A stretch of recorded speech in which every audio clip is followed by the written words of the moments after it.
are some people who believe that history is defined by these great impersonal forces that have transformed our lives. I think the real power of this show is that it reminds us of the centrality of people and the role that individuals have played in shaping world history. The underlying premise of this series is that World War I and World War II are really one continuous war.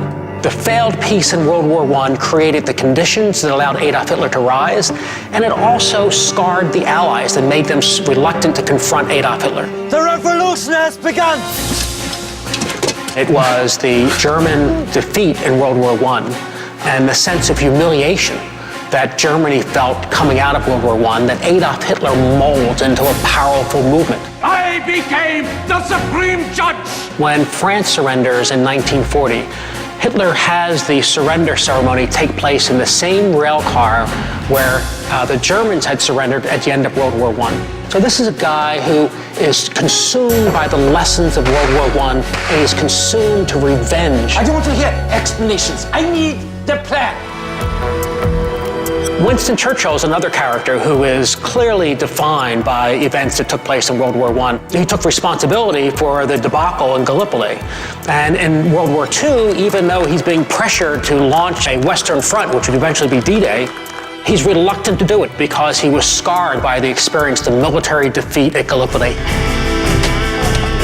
There is no defeat. There is no turning around. This is a world war. There's really two big challenges in doing a story like this. One is it's so big and it's panoramic. There's so many different characters, so many different nations, so many people with different points of view about these events. The first thing you do is you do a lot of international research to make sure that you are telling the stories of the respective countries fairly.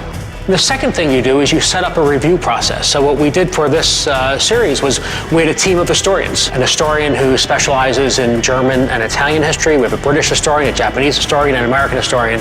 There's a thorough and painstaking review process to make sure that the perspective of each individual nation is incorporated into the final show. Get me on the next plane to North Africa. Yes, sir. So it takes these two momentous events of the 20th century, World War I and World War II, and shows how a handful of individuals were defined by those events: Roosevelt, Churchill, de Gaulle, Mussolini, Hitler, Tojo, and how they in turn went on to shape the future of world history.